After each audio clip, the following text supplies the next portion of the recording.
Homeless boy dragged Alpha King's daughter from a wreck. The wolves immediately surrounded him.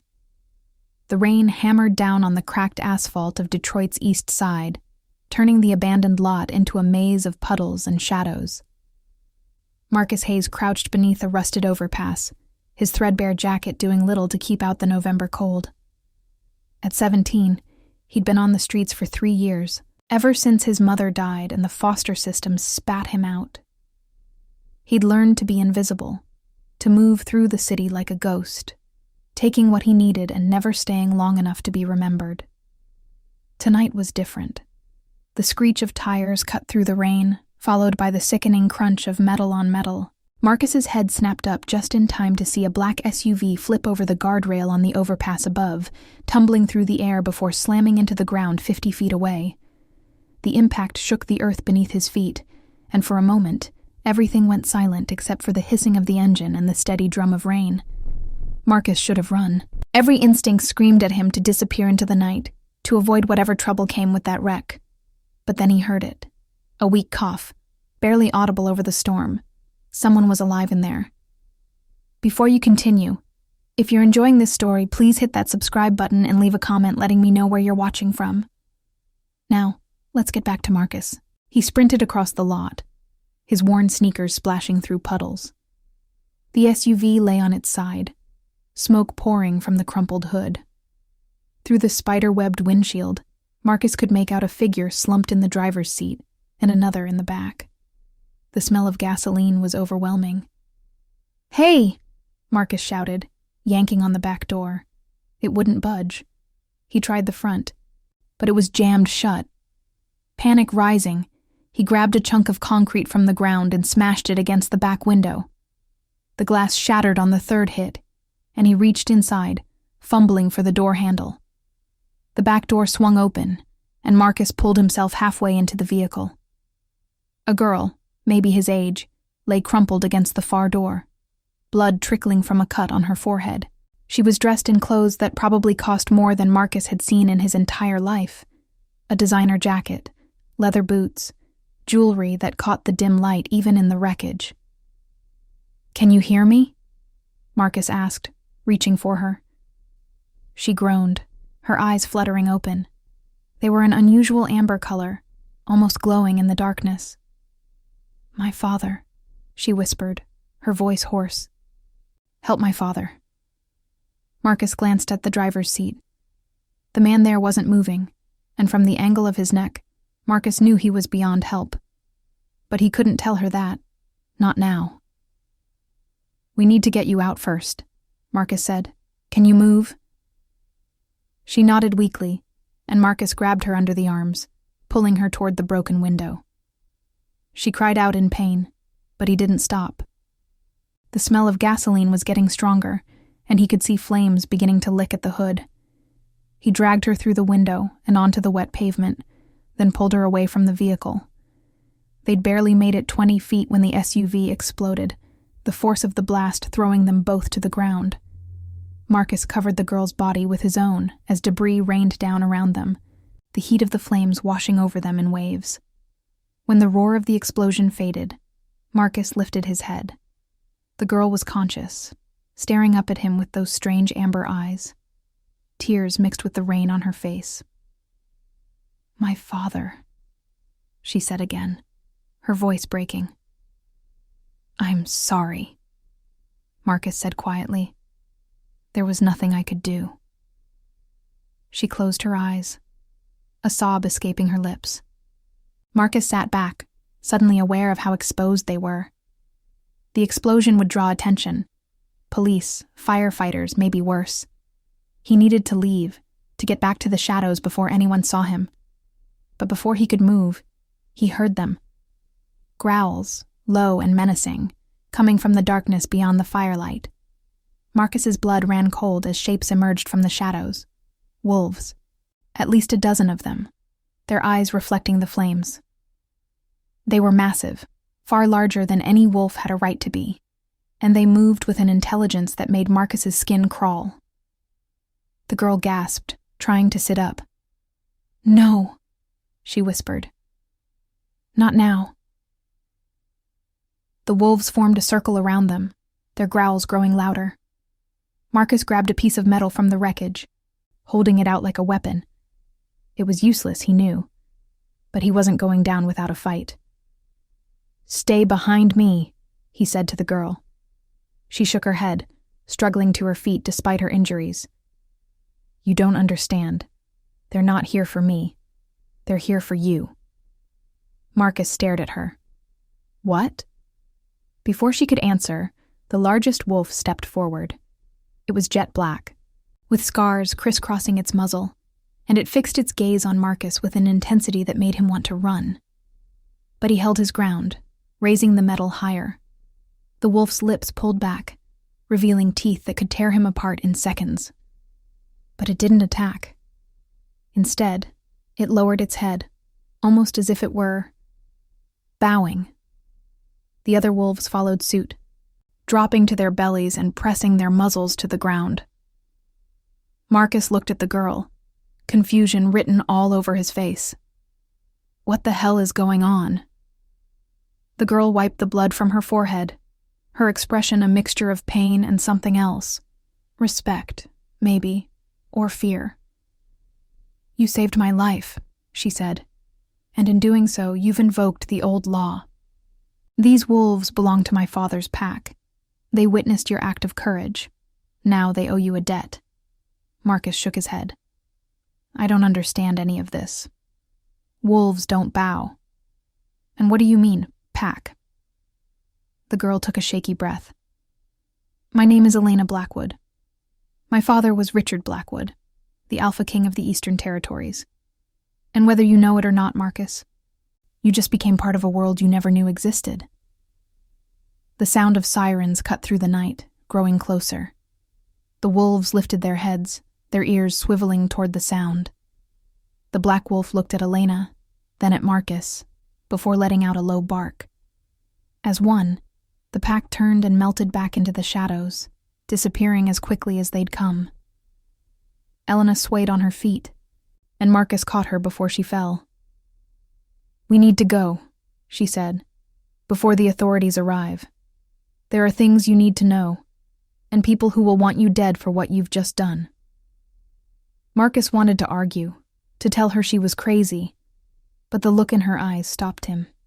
She was serious, and despite every logical thought in his head, he believed her. "Where?" he asked. "Somewhere safe," Elena said. "Somewhere they won't find us. Not yet." Marcus looked back at the burning wreckage, at the body of the man he couldn't save, and then at the girl in his arms. His life had been simple. Survive, stay hidden, don't get involved. But that life was gone now, consumed in the flames along with everything else. He nodded. "Okay, lead the way." Together, they disappeared into the rain-soaked streets of Detroit, leaving behind the wreckage and the questions that would haunt the authorities for weeks to come. Marcus didn't know what he'd gotten himself into, but he knew one thing for certain. His life would never be the same again. Elena led Marcus through a series of back alleys and abandoned buildings, moving with a certainty that surprised him given her injuries.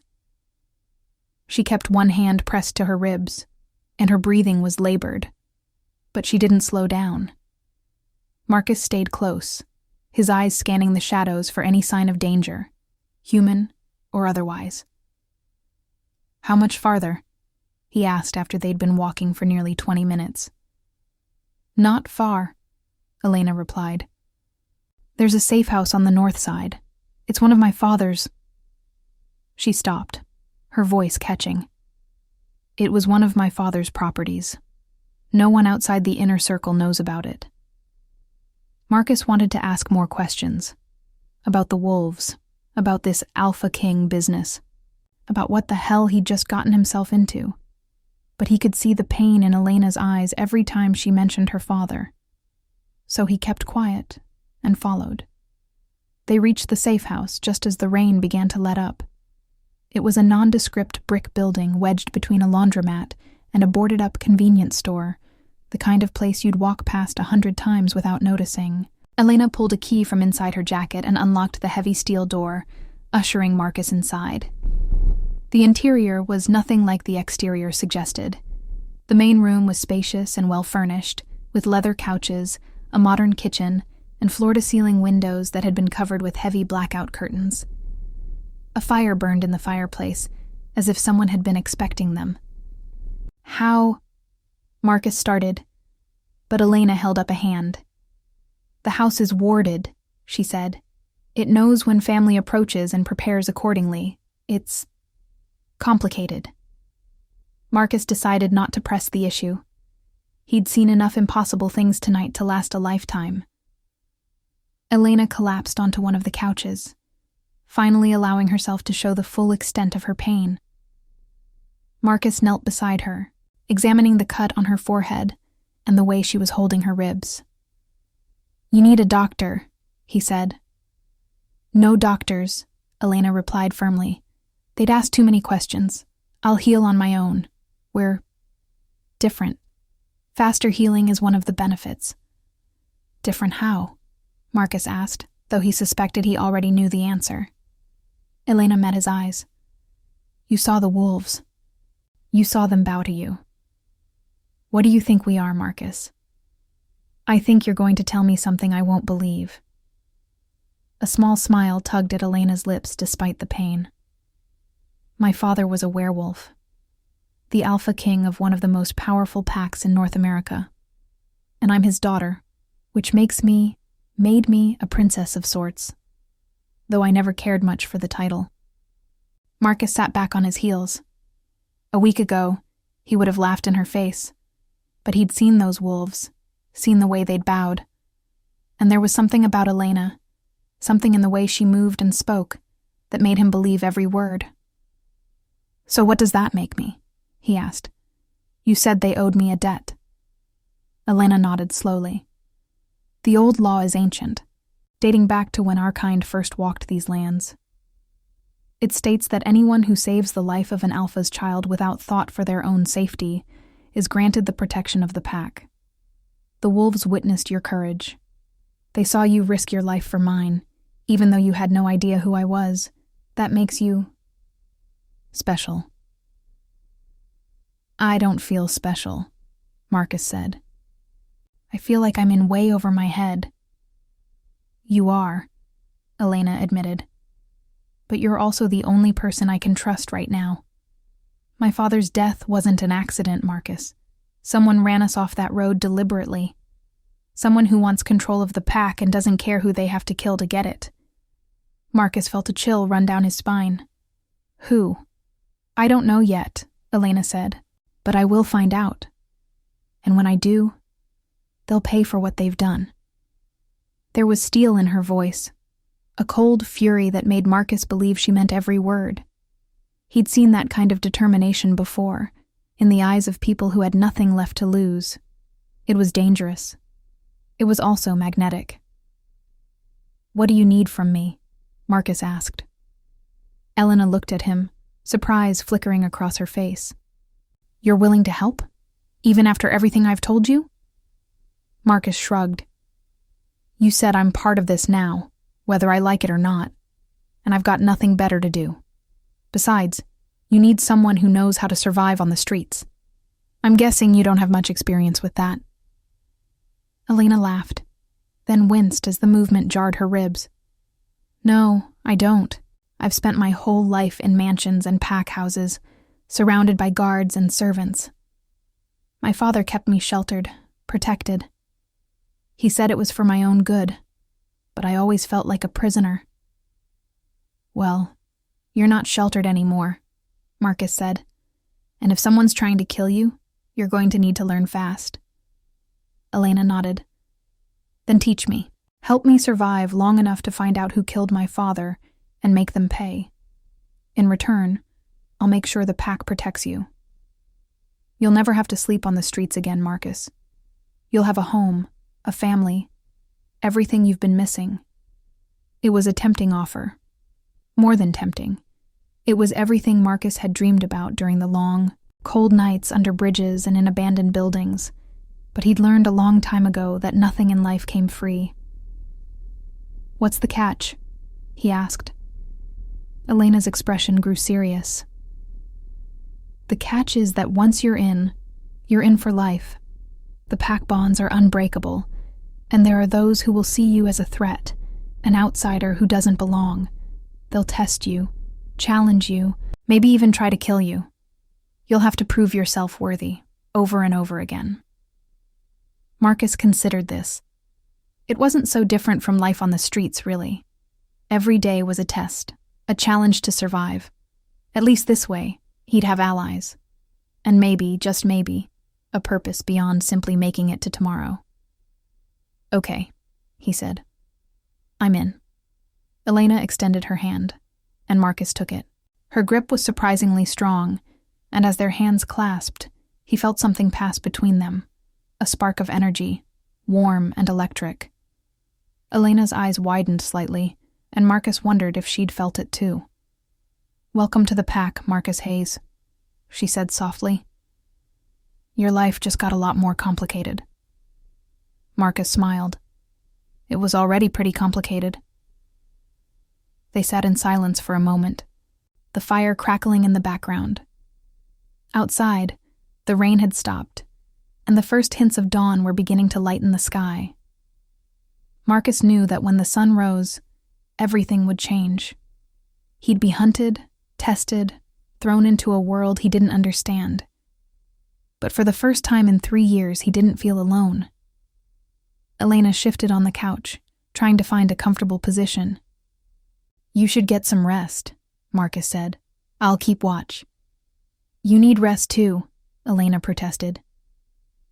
"I'm used to staying awake," Marcus said. "And you're hurt. Sleep. I'll wake you if anything happens." Elena looked like she wanted to argue, but exhaustion won out. She curled up on the couch, pulling a blanket over herself. Within minutes, her breathing had evened out, and she was asleep. Marcus moved to the window, carefully pulling back a corner of the curtain to look outside. The street was empty, but he couldn't shake the feeling that they were being watched. Somewhere out there, Elena's enemies were planning their next move. And Marcus had just painted a target on his own back by getting involved. But as he looked back at Elena, sleeping peacefully despite everything she'd been through, he knew he'd made the right choice. She'd lost her father tonight, her protector, her whole world. The least Marcus could do was make sure she survived long enough to reclaim it. He let the curtain fall back into place and settled into a chair near the door, his makeshift weapon within easy reach. The sun was rising on a new day, and with it came new dangers. But Marcus Hayes had survived worse. And now, for the first time in his life, he had something worth fighting for. Marcus woke to the smell of coffee and the sound of movement in the kitchen. He jerked upright, his hand reaching for the metal pipe he'd kept beside him, before remembering where he was. Elena stood at the stove, her back to him, cooking something that made his stomach growl. "You're supposed to be resting," Marcus said, his voice rough with sleep. Elena glanced over her shoulder. "I heal fast, remember? And you looked like you needed the sleep more than I did. When was the last time you ate a real meal?" Marcus couldn't remember. Days, maybe. He'd been living on whatever he could scavenge or steal, and it was never enough. "I'm fine," he said automatically. "You're not fine," Elena said, turning back to the stove. "You're malnourished and exhausted. Sit down. Breakfast will be ready in a minute." Marcus wanted to argue, but the smell of food was too tempting. He moved to the small dining table and sat down, watching as Elena plated eggs, bacon, and toast. She set a plate in front of him, along with a steaming mug of coffee before taking a seat across from him with her own meal. "Eat," she said simply. Marcus didn't need to be told twice. He dug in, trying not to wolf down the food too quickly. It was the best thing he'd tasted in years, and he had to force himself to slow down and savor it. Elena watched him with a mixture of sadness and understanding. "How long have you been on the streets?" she asked. 3 years, Marcus said between bites. "Since I was 14. What happened? Marcus hesitated. He didn't usually talk about his past, but something about Elena made him want to open up. Maybe it was because she'd lost her father, and he'd lost his mother. They both understood what it meant to be alone. My mom died, he said finally. Cancer. We didn't have insurance, and by the time they caught it, it was too late. After she was gone, I went into foster care, but the family they placed me with, they weren't good people. So I ran, figured I'd be better off on my own. Were you? Elena asked gently. Marcus thought about the cold nights, the hunger, the constant fear of being caught or hurt. I survived, he said. That's all that mattered. Elena nodded. I understand. In a way, I've been surviving too. My father loved me, but he was also the Alpha King. His responsibilities to the pack always came first. I spent most of my childhood being shuffled between safe houses and pack territories, never staying in one place long enough to make real friends. The only constant was my father, and now he's gone. Her voice cracked on the last word, and Marcus saw tears welling in her eyes. Without thinking, he reached across the table and took her hand. I'm sorry, he said. I wish I could have saved him too. Elena squeezed his hand. You did everything you could, more than anyone else would have done. You risked your life for a stranger, Marcus. That's not something I'll ever forget. They sat in silence for a moment, the weight of everything that had happened settling over them. Finally, Elena pulled her hand back and wiped her eyes. We need to talk about what happens next, she said, her voice steadier. My father's death will create a power vacuum in the pack. There are several wolves who will vie for the position of alpha, and not all of them have the pack's best interests at heart. We need to figure out who was behind the attack before they can consolidate power. How do we do that? Marcus asked. We start by going to the pack house, Elena said. It's where the council will gather to discuss succession. I need to be there to stake my claim and to watch for anyone who seems too eager to take my father's place. Marcus frowned. Is that safe?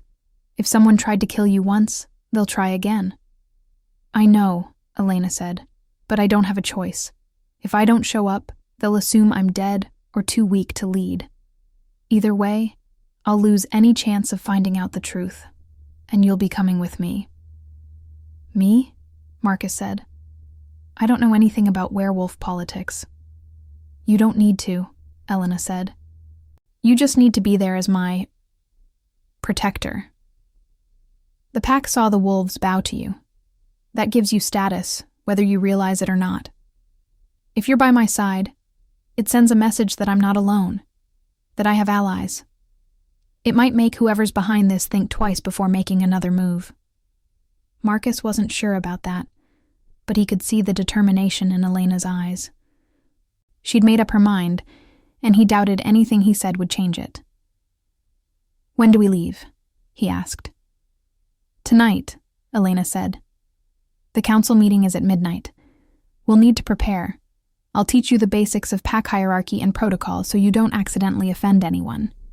And we'll need to get you some better clothes. No offense, but you can't show up to a council meeting looking like a homeless kid. Marcus looked down at his tattered jacket and stained jeans. Fair point. Elena smiled, the first genuine smile he'd seen from her. Don't worry, I'll take care of it. My father kept a wardrobe here for emergencies. I'm sure we can find something that fits you. She stood and headed toward one of the back rooms, and Marcus followed. The room turned out to be a walk-in closet filled with suits, shirts, and shoes in various sizes. Elena pulled out a dark suit and held it up against Marcus. This should work, she said.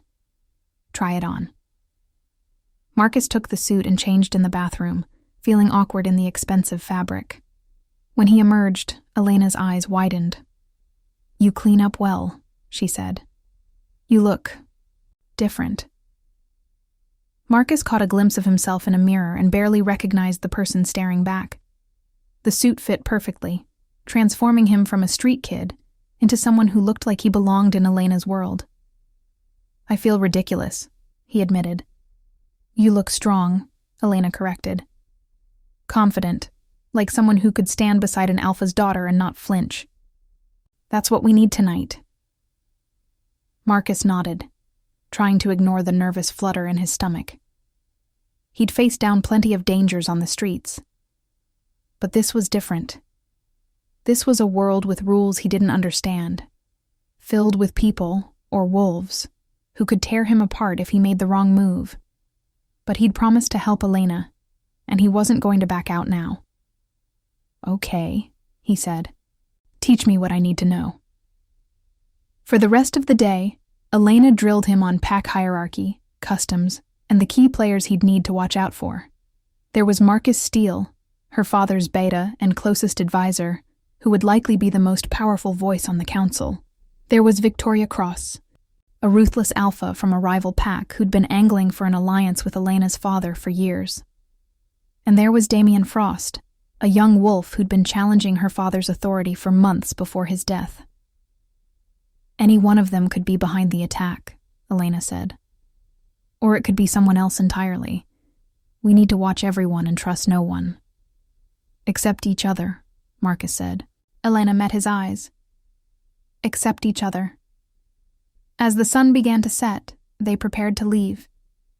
Elena changed into a black dress that was both elegant and practical, with boots that looked like they could handle a fight. She pulled her hair back into a tight braid and slipped a silver knife into a sheath at her thigh. Ready?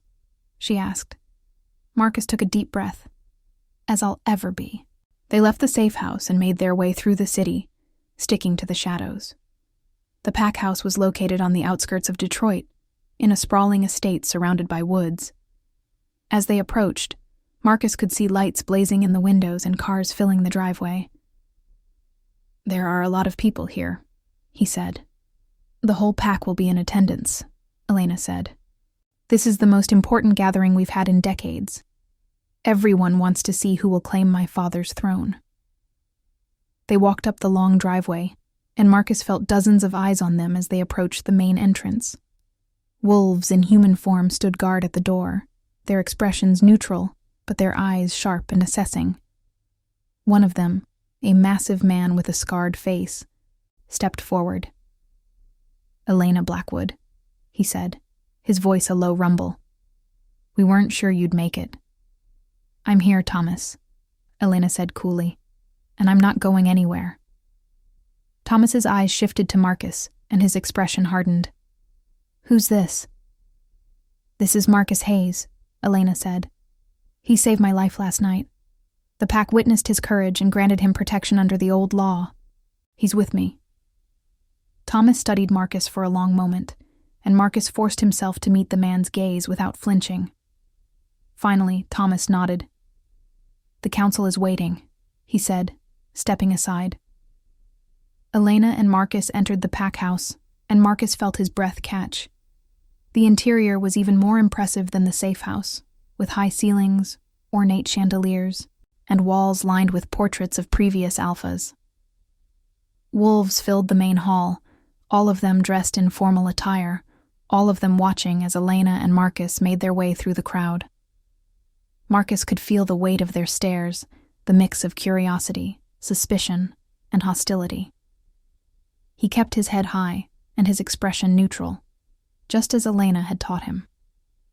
They reached the council chamber, a large room dominated by a circular table where 7 wolves sat. Marcus recognized some of them from Elena's descriptions. Marcus Steele, with his silver hair and calculating eyes. Victoria Cross, beautiful and cold. Damien Frost, young and arrogant. The others were unfamiliar, but all of them radiated power. Elena, Marcus Steele said, rising from his seat. We're relieved to see you alive. We heard about the accident. It wasn't an accident, Elena said, her voice ringing through the chamber. Someone tried to kill my father and me, and I intend to find out who. A murmur ran through the room. Victoria Cross leaned forward, her eyes glittering. That's a serious accusation. Do you have proof? Not yet, Elena admitted. But I will. And when I do, the person responsible will answer for their crimes. Damien Frost laughed. Bold words from a girl who barely survived. What makes you think you have the strength to lead this pack? Elena's eyes flashed. I am Richard Blackwood's daughter. I have his blood, his legacy, and I have the loyalty of those who knew my father and respected what he stood for. Loyalty isn't enough, Damien said. You need strength, power, and you're just a girl playing at being a leader.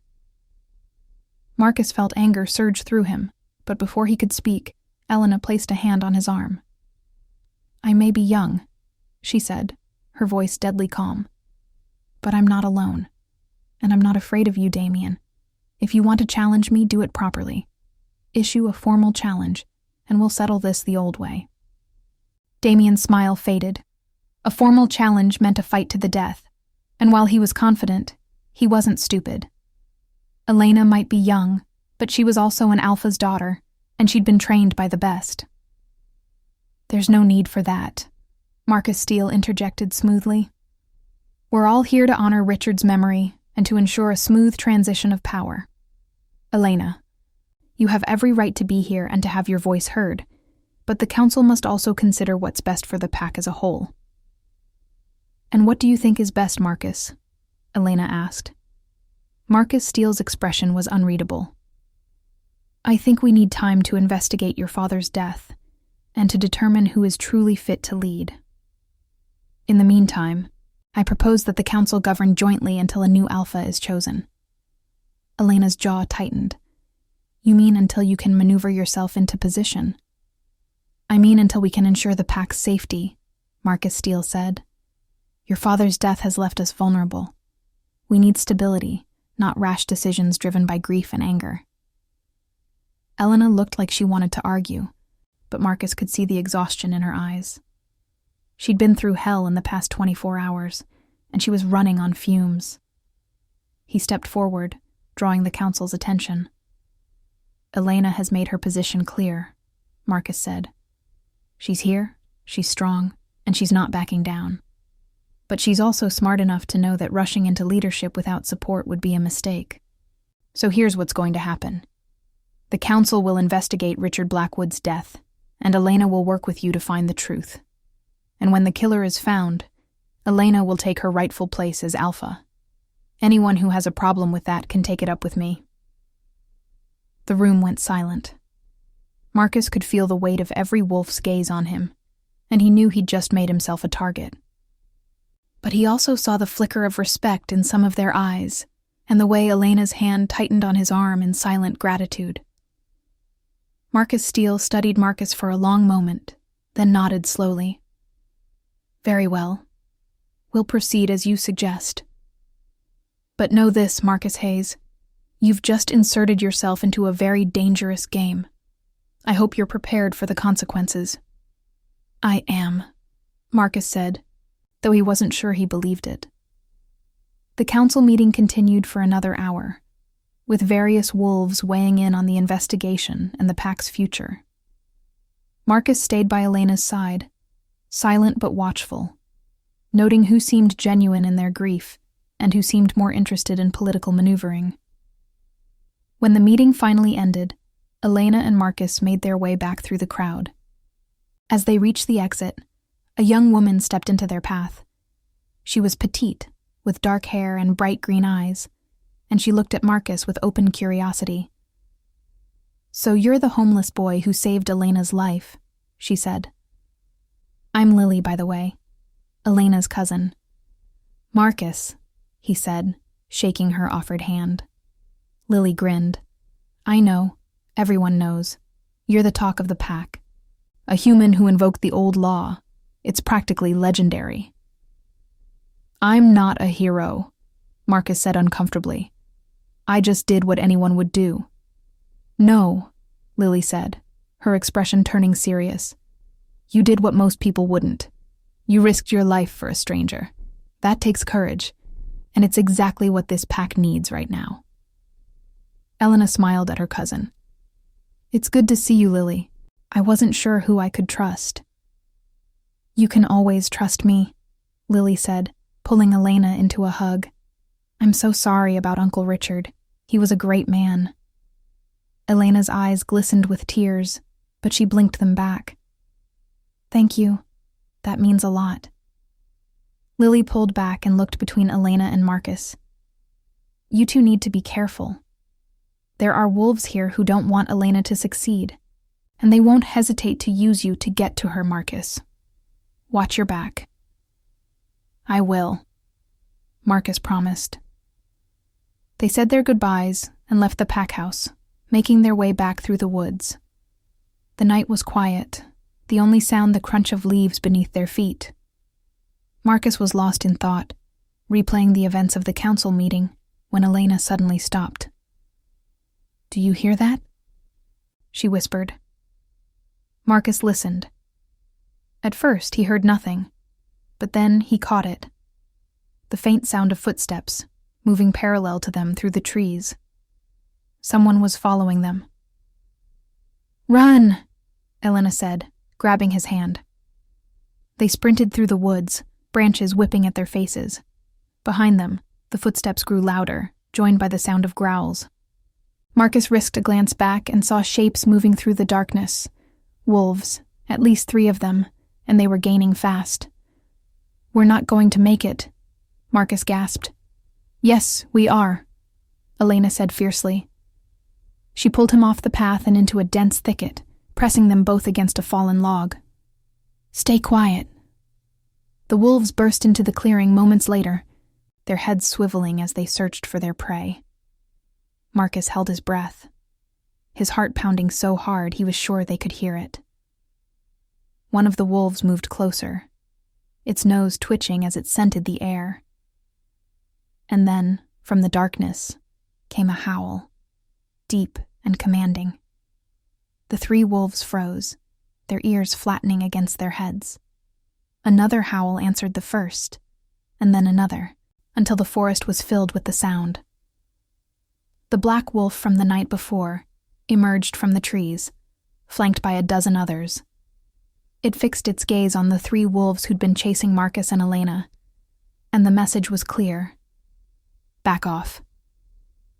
The 3 wolves hesitated, then turned and fled into the night. The black wolf watched them go, then turned to Marcus and Elena. It dipped its head in what looked like a nod, before melting back into the shadows with its pack. Marcus let out a shaky breath. What just happened? "The pack protected you," Elena said, her voice filled with awe. "They really do see you as one of their own. Marcus, do you understand what this means? You're not just under the pack's protection. You're part of it. They'll follow you, fight for you. You have power here, whether you wanted it or not." Marcus looked at the spot where the wolves had disappeared, his mind reeling. He'd gone from being invisible, a nobody on the streets, to being part of something ancient and powerful. It was terrifying. It was exhilarating. "Come on," Elena said, pulling him to his feet. "We need to get back to the safe house. We have a lot to figure out." As they made their way through the woods, Marcus couldn't shake the feeling that his life had just changed in ways he couldn't begin to understand. But one thing was certain. He wasn't alone anymore. And for better or worse, he was exactly where he was meant to be. Olá! Entendido. Você precisa de capítulo adicional e extenso. Prepararei conteúdo detalhado e aprofundado para complementar o material existente. The safe house felt different when they returned. Marcus couldn't quite put his finger on it, but there was a tension in the air that hadn't been there before.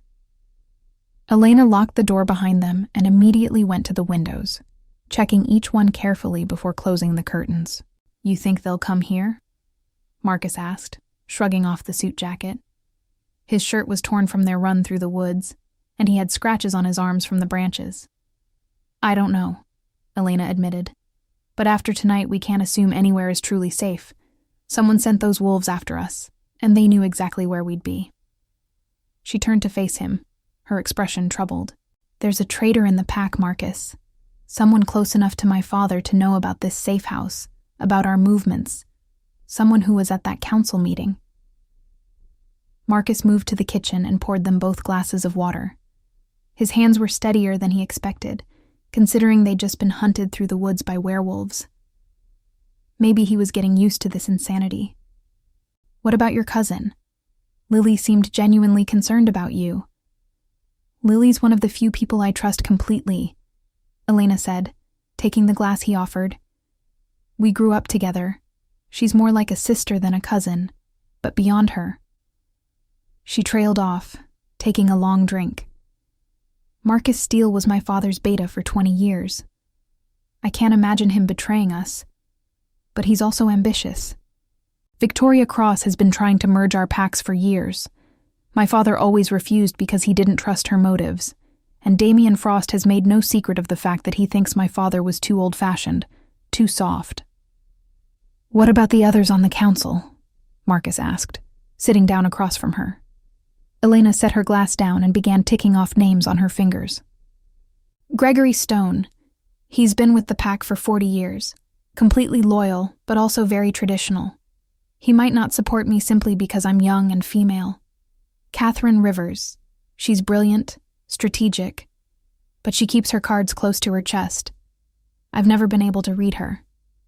Thomas Wade, the one you met at the door. He's a soldier, follows orders, but whose orders will he follow now? And finally, there's Jonathan Cross. Related to Victoria? Marcus guessed. Her brother, Elena confirmed, which automatically makes him suspect. The Cross family has been trying to expand their territory for decades. With my father gone, they might see this as their opportunity. Marcus leaned back in his chair, processing all of this. So basically, we can't trust anyone except Lily. And you, Elena said quietly. I trust you, Marcus. You have no reason to betray me. You're not part of the pack politics. You don't want power or territory. You're just here, helping me because it's the right thing to do. Marcus felt something warm unfold in his chest at her words. I'm here because you gave me a reason to be, he said. For 3 years, I've just been surviving. Day to day, with no purpose beyond making it to tomorrow. But this, helping you, being part of something bigger, it makes me feel like maybe I matter, like maybe my life means something. Elena reached across the table and took his hand. You've always mattered, Marcus. You just needed someone to see it. They sat like that for a moment, hands clasped, and Marcus felt that same electric spark he'd felt before. Elena's amber eyes seemed to glow in the dim light, and he found himself leaning closer, drawn to her in a way he couldn't explain. The moment was shattered by a loud knock at the door. Elena was on her feet instantly, the silver knife appearing in her hand as if by magic. Marcus grabbed the metal pipe he'd kept from the wreck and moved to stand beside her. They approached the door together, and Elena called out, "Who is it?" "It's Lily," came the muffled reply. "Let me in, quickly." Elena looked through the peephole, then unlocked the door. Lily slipped inside, her face flushed and her breathing rapid. "We have a problem," she said without preamble. "A big one." What happened?" Elena asked, relocking the door. Lily glanced at Marcus, then back to Elena. "After you left, the council continued meeting. They voted." Elena's face went pale. "Voted on what?" "On whether to recognize your claim to leadership," Lily said. "It was 4-3 against you, Elena. Marcus Steele, Victoria Cross, Jonathan Cross, and Damien Frost all voted no. They're saying you're too young, too inexperienced, and that the pack needs established leadership in this time of crisis." "That's bullshit," Marcus said angrily. "They're just trying to grab power for themselves." "Of course they are," Lily said. "But they're doing it legally, within pack law. And there's more. They've declared that until a new alpha is officially chosen, all of Richard's assets, including this safe house, are under council control. They've sent wolves to secure all of his properties. They're trying to flush us out," Elena said, her voice tight with fury. "Force us into the open where they can control us. Or kill us," Lily added grimly. Elena, you need to leave Detroit. Tonight. Go somewhere they can't find you. At least until we can figure out who's really behind your father's death. I'm not running, Elena said flatly. If I leave now, they'll declare me a coward and install one of their own as Alpha. I'll lose any chance of claiming my father's legacy. If you stay, you'll lose your life, Lily argued. Elena, please, be smart about this. Marcus watched the two cousins argue, his mind racing. Lily was right. Staying in Detroit was suicide. But Elena was also right. If she ran, she'd lose everything. There had to be another option, a third path they weren't seeing. What if we don't run, but we don't stay here either? He said suddenly. Both women turned to look at him. What do you mean? Elena asked. You said your father had multiple properties, right? Safe houses, packed territories, other places the council might not know about. Some, Elena said slowly. My father was paranoid about security. He kept certain locations completely off the books, known only to him and a few trusted people. Then we go to one of those places, Marcus said. Somewhere we can regroup, gather evidence, and figure out our next move. We're not running away, we're being strategic. And while we're there, we can start investigating.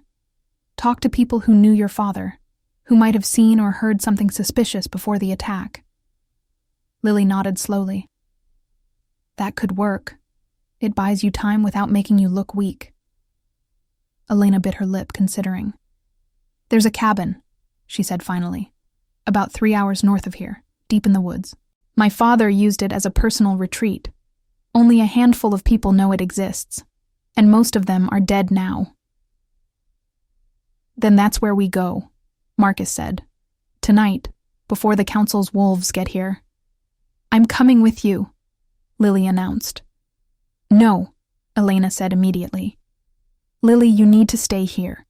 Be our eyes and ears in the pack. Find out what the council is planning. Who's talking to who? We need someone on the inside. Lily looked like she wanted to argue, but she nodded. Fine. But you need to take this. She pulled a cell phone from her pocket and handed it to Elena. It's a burner, completely untraceable. I'm the only one who has the number. Call me every day so I know you're safe. Elena hugged her cousin tightly. Thank you for everything. Just stay alive, Lily said, her voice thick with emotion. I've already lost Uncle Richard. I can't lose you too. After Lily left, Elena and Marcus moved quickly to gather supplies. Elena packed clothes, weapons, and cash from a hidden safe in the bedroom, while Marcus raided the kitchen for non-perishable food. Within 30 minutes, they were ready to go. They left through a back exit that led into an alley, moving silently through the darkness. Elena had changed into jeans, boots, and a leather jacket, her hair still in its tight braid. She moved with the fluid grace of a predator, and Marcus found himself watching her with a mixture of admiration and something else he wasn't ready to name. They made their way to a parking garage several blocks away, where Elena led him to a nondescript gray sedan. My father's car, she explained, unlocking it. Registered under a false name. No one will be able to trace it to us. Marcus slid into the passenger seat, and Elena started the engine. They pulled out of the garage and onto the empty streets of Detroit, heading north. Marcus kept watch out the back window, but no one seemed to be following them. Tell me about your father, Marcus said after they'd been driving for about an hour. What was he like? Elena was quiet for a moment, her hands tight on the steering wheel. He was strong, she said finally. Not just physically, but mentally. He had this presence that made people want to follow him, trust him. But he was also kind. He believed in protecting those who couldn't protect themselves, in using power responsibly. That's why some of the other alphas didn't like him. They thought he was too soft, too concerned with human lives. He sounds like a good man, Marcus said. He was, Elena said, her voice cracking slightly. And he didn't deserve to die like that, run off the road like an animal. He deserved to go out fighting, defending his pack, not murdered in the dark by a coward. Marcus reached over and placed his hand on her shoulder. "We'll find out who did it," he promised, "and we'll make them pay." Elena nodded, blinking back tears. They drove in silence for a while, the city lights fading behind them as they entered the dense forests of northern Michigan. The road became narrower, more winding, until finally Elena turned onto what looked like little more than a dirt path. "We're almost there," she said. The cabin appeared suddenly through the trees, a sturdy log structure with a stone chimney and a wraparound porch. It was larger than Marcus had expected, and well-maintained despite its remote location. Elena parked the car behind the cabin, where it would be hidden from the road, and they grabbed their supplies. Inside, the cabin was cozy and surprisingly modern. There was a full kitchen, a living room with a stone fireplace, and what looked like 2 bedrooms upstairs. Elena immediately went around checking windows and doors, making sure everything was secure. "We should be safe here," she said, "at least for a few days. The cabin has its own well and a generator for power. We can stay off the grid completely." Marcus set down the bags and looked around. "It's nice. Your father had good taste." "He built it himself," Elena said, running her hand along the smooth log walls. "Back when he was younger, before he became Alpha King. He said it was his sanctuary, the one place where he could just be Richard, not the leader of a pack." She moved to the fireplace and began building a fire, her movements practiced and efficient. Soon flames were crackling in the hearth, casting warm light through the room. Marcus collapsed onto the couch, suddenly aware of how exhausted he was. It had been less than 48 hours since he'd pulled Elena from that wreck, but it felt like a lifetime. Elena sat down beside him, close enough that their shoulders touched. "Thank you," she said quietly. "For everything. For saving my life. For standing by me at the council meeting. For coming here with me. You didn't have to do any of it." "Yes, I did," Marcus said. "The moment I pulled you out of that car, I became part of your story, and I don't regret it. Not for a second." Elena turned to look at him, her amber eyes reflecting the firelight. "You're not what I expected," she said. "When I first woke up and saw you, I thought you were just some street kid who happened to be in the right place at the right time. But you're more than that. You're brave and smart, and you have this strength that doesn't come from muscles or power. It comes from surviving, from refusing to give up no matter how hard life gets. That's rare, Marcus, especially in my world." Marcus felt his cheeks warm, and it wasn't from the fire. "You're not what I expected either," he admitted. "I thought you'd be some spoiled rich girl who'd never had to work for anything. But you're tough. You've been through hell, and you're still fighting. That takes real courage." They sat there, looking at each other, and Marcus felt the air between them charge with electricity. Elena's gaze dropped to his lips, and he found himself leaning in, drawn to her like gravity. She met him halfway, and when their lips touched, it was like the world fell away. The kiss was soft at first, tentative, but it quickly deepened. Elena's hand came up to cup his face, and Marcus wrapped his arm around her waist, pulling her closer. She tasted like coffee, and something wild, something uniquely her. And Marcus felt like he was drowning in the best possible way. When they finally broke apart, both breathing hard, Elena rested her forehead against his. "This is complicated," she whispered. "I know," Marcus said. "We're in the middle of a war. People are trying to kill us. This is probably the worst possible time to start something." "I know," Marcus repeated. "But I don't care," Elena said, pulling back to look at him. "I've spent my whole life doing what was expected of me, being the perfect alpha's daughter. For once, I want to do something just because it feels right.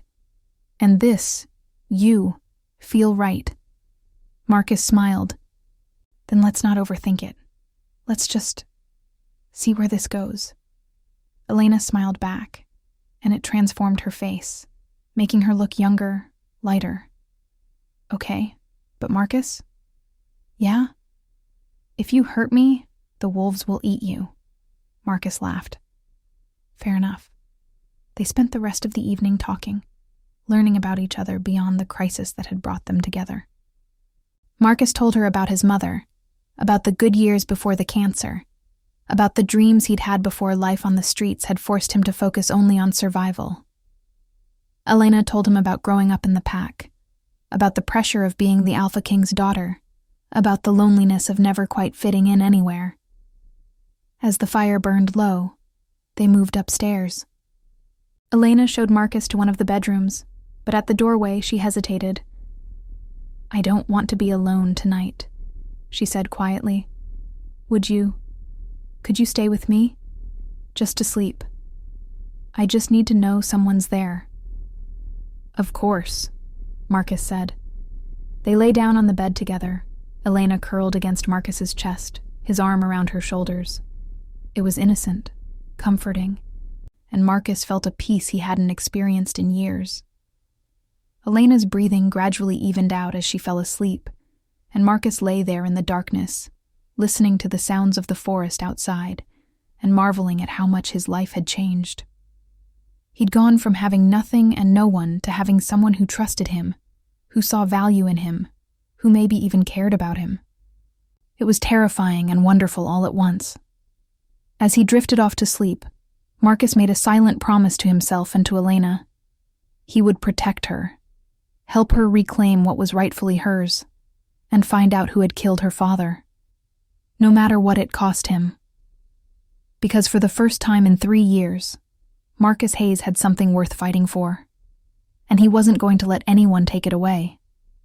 The next morning, Marcus woke to find Elena already up, standing by the window and looking out at the forest. Sunlight streamed through the glass, catching the gold highlights in her dark hair. She looked lost in thought, and Marcus watched her for a moment before speaking. "Couldn't sleep?" he asked. Elena turned, a small smile on her face. "I slept better than I have in months, actually. I was just thinking about what we need to do next." Marcus sat up, running a hand through his hair. "What's the plan?" "We need information," Elena said, moving to sit on the edge of the bed. "My father kept detailed records of pack business, alliances, disputes, financial transactions, everything. If someone was planning to move against him, there might be clues in those records. But they're all at the main pack house, which is now under council control. So, we need to break in," Marcus said. Elena nodded. "Not the whole house, just my father's office. I know the security system, and I have keys that should still work. If we can get in and out without being detected, we might find something useful." "That's a big if," Marcus pointed out. "If we get caught, the council will have all the excuse they need to eliminate us." "I know," Elena said, "but I don't see another option. We can't just hide here forever. We need to go on the offensive." Marcus considered this. She was right. Sitting around waiting for the council to find them was a losing strategy. But breaking into the pack house was incredibly risky. Still, if anyone could pull it off, it was Elena. She knew the territory, the routines, the weak points.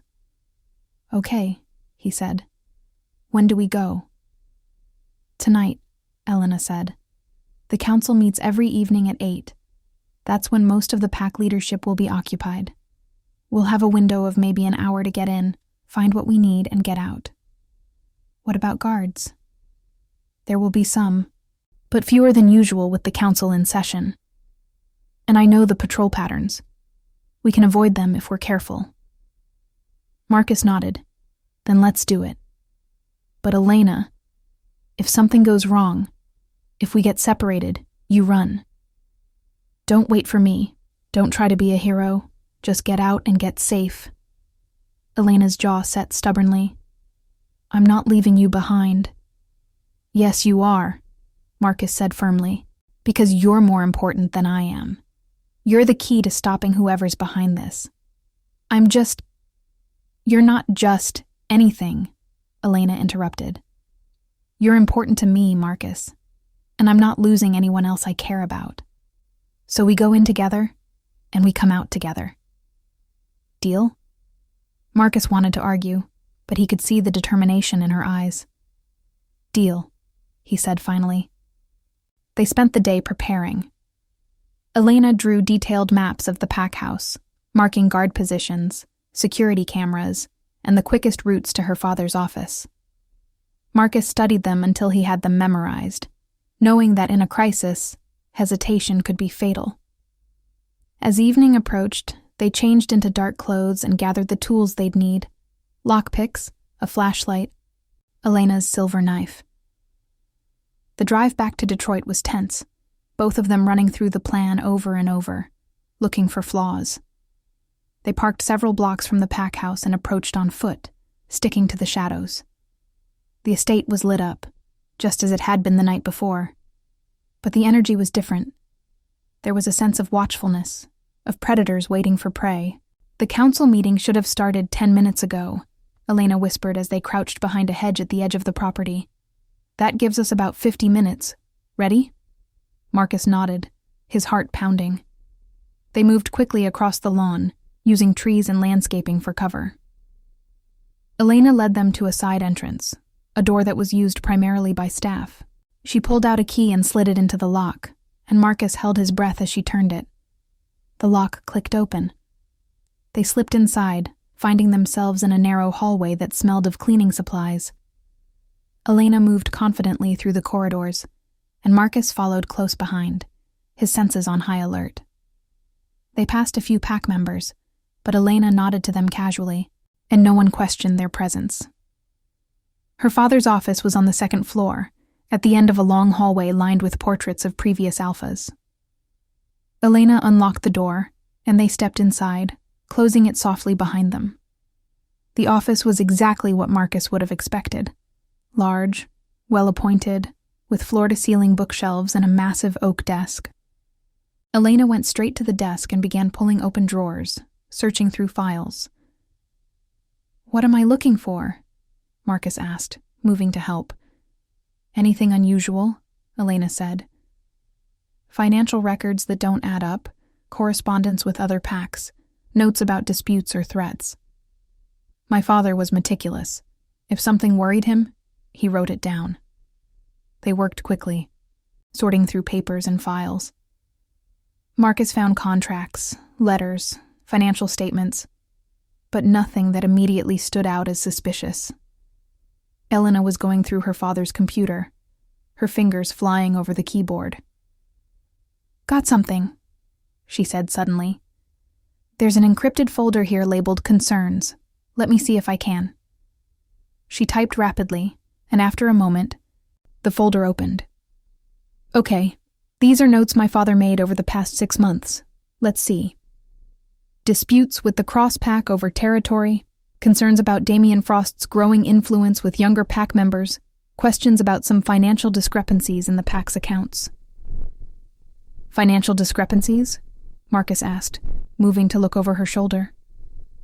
"Yeah," Elena said, scrolling through the document. "It looks like someone was skimming money from the pack treasury. Not huge amounts, but enough that my father noticed. He was investigating it, trying to figure out who was responsible." She clicked on another file. "And here, he suspected Marcus Steele." Marcus felt a chill run down his spine. His own beta? "It makes sense," Elena said, her voice tight. Marcus Steele had access to everything. The finances, the security systems, my father's schedule. If anyone could orchestrate an assassination and cover their tracks, it would be him. "But why?" Marcus asked. "What does he gain?" "Power," Elena said simply. "With my father gone and me discredited, Marcus Steele becomes the de facto leader of the pack. He's already positioning himself that way with the council. And if he's been stealing from the pack, he'd want my father dead before the investigation could expose him." Marcus was about to respond when he heard it. Footsteps in the hallway, coming closer. Elena heard them too, her eyes going wide. She quickly closed the files and shut down the computer. "We need to hide," she whispered, but it was too late. The door swung open, and Marcus Steele stepped into the office, flanked by 2 large wolves in human form. His silver eyes took in Marcus and Elena with no surprise at all. "I was wondering when you'd show up," he said calmly. "Did you really think I wouldn't anticipate this? I've known Richard Blackwood for 20 years. I knew exactly what he'd teach his daughter to do in a crisis." Elena stepped forward, her hand moving toward the knife at her thigh. "You killed him? You killed my father." Marcus Steele's expression didn't change. "I did what was necessary for the pack's survival." Richard was weak, Elena. He cared too much about humans, about maintaining peace with other packs. He was holding us back from our true potential. "He trusted you," Elena said, her voice shaking with rage. "You were his best friend." "And that's why it had to be me," Marcus Steele said. "Anyone else he would have seen coming, but me, he never suspected. Even when I arranged for the brakes on his car to fail, even when I sent wolves to finish the job if the crash didn't kill you both, he never once thought I could betray him. That's how weak he'd become." Marcus felt fury surge through him. This man, this monster, had murdered Elena's father in cold blood and was standing here bragging about it. Without thinking, Marcus lunged forward, but one of the guards caught him, slamming him against the wall. "Marcus!" Elena cried out. "Let him go," Marcus Steele said. "I'm not here to kill you. Not yet, anyway. I'm here to make you an offer, Elena. Join me, support my claim to leadership, and I'll let you live. You can even maintain your status as an Alpha's daughter. All you have to do is stay quiet about what you've learned and accept the new order." "Go to hell," Elena spat. Marcus Steele sighed. "I was afraid you'd say that. You're just like your father, too stubborn for your own good." "Very well. Guards, take them to the holding cells. We'll deal with them after the council meeting." The guards moved forward, and Elena finally drew her knife. She was fast, slashing at the nearest guard and opening a gash across his arm. But the other guard was faster, grabbing her wrist and twisting until she dropped the weapon with a cry of pain. Marcus struggled against the guard holding him, but it was useless. The man was far stronger, and within moments, both he and Elena were being dragged out of the office and down a flight of stairs to the basement. The holding cells were exactly what they sounded like. Small, barred rooms used to contain pack members who'd broken laws or needed to be isolated. The guards threw Marcus and Elena into one of them and locked the door behind them. "Someone will be down to collect you soon," one of the guards said. "The Alpha wants to make an example of you at tomorrow's pack gathering. Should be quite a show." They left, and Marcus heard their footsteps fade away. He turned to Elena, who was cradling her wrist. "Are you okay?" "It's just bruised," she said. "I'll heal. But Marcus, we're in serious trouble. If Marcus Steele makes an example of us in front of the whole pack, it'll cement his authority. No one will dare challenge him." "Then we need to get out of here," Marcus said, examining the cell. The bars were solid steel, and the lock looked sophisticated. But the walls were old stone, and Marcus had learned a thing or two about breaking out of tight spaces during his years on the streets. He ran his hands along the wall, looking for weaknesses. Near the floor, he found what he was looking for, a section where the mortar had crumbled, leaving a gap between stones. "Help me with this," he said to Elena. Together, they worked at the loose stone, wiggling it back and forth until it finally came free. Behind it was another stone, but it was looser. They pulled it out, then another, and another, until they'd created a hole large enough to crawl through. "Where does this lead?" Elena asked, peering into the darkness. "I have no idea," Marcus admitted, "but anywhere is better than here." They squeezed through the hole and found themselves in a narrow tunnel that smelled of earth and age. Marcus used his phone's flashlight to illuminate the way, and they began crawling forward. The tunnel seemed to go on forever, and Marcus's claustrophobia started to kick in, but he forced himself to keep moving. Finally, they emerged into what looked like a natural cave. A stream ran through it, and Marcus could see moonlight filtering in from somewhere above. "I think we're outside the estate," Elena said, relief evident in her voice. "This must be part of the old cave system that runs under the property. My father told me about it once, but I never knew how to access it." They followed the stream until they found an opening that led out into the forest. The night air was cold and clean, and Marcus took a deep breath, grateful to be free. "We need to get back to the cabin," Elena said. "Regroup and figure out our next move." "Agreed," Marcus said. "But Elena, we have proof now. We know Marcus Steele killed your father. We can take this to the council, to the pack." "It's our word against his," Elena said, "and he has the power right now. We need more than just our testimony. We need evidence that the pack can't ignore." "Then we'll find it," Marcus said, "whatever it takes." They made their way back to where they'd left the car, moving carefully through the shadows. Marcus kept expecting guards to appear, for Marcus Steele's wolves to hunt them down, but the forest remained quiet. When they finally reached the car and started driving back to the cabin, Marcus felt some of the tension leave his body. They'd survived. They'd escaped. And now they knew who their enemy was. But as he glanced at Elena, saw the determination in her profile, he knew the real fight was just beginning. Marcus Steele had made a fatal mistake. He'd underestimated them, and they were going to make him pay for it.